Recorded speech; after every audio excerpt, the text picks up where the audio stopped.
February 28th, Daily Devotional, Lift Him Up by Ellen G. White. He supplies our needs.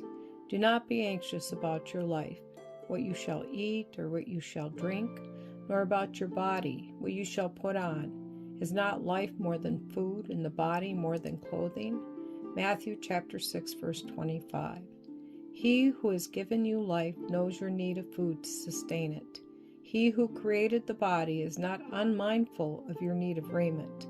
Will not he who has bestowed the greater gift bestow also what is needed to make it complete?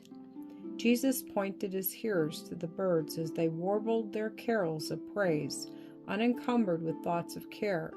For they sow not, neither do they reap, and yet the great Father provides for their needs. And he asks, Are not ye of much more value than they?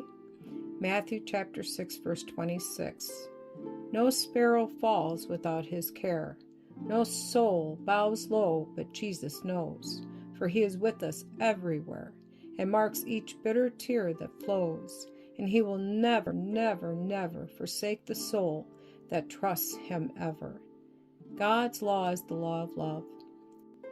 He has surrounded you with beauty to teach you that you are not placed on earth merely to delve for self, to dig and build, to toil and spin, but to make life bright and joyous and beautiful with the love of Christ.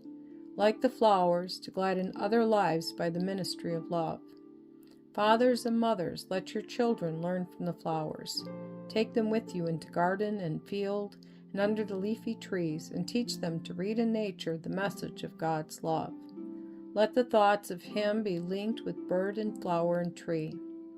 Lead the children to see in every pleasant and beautiful thing an expression of God's love for them. Recommend your religion to them by its pleasantness. Let the law of kindness be in your lips. Teach the children that because of God's great love, their natures may be changed and brought into harmony with His. Teach them that He would have their lives beautiful with the graces of the flowers.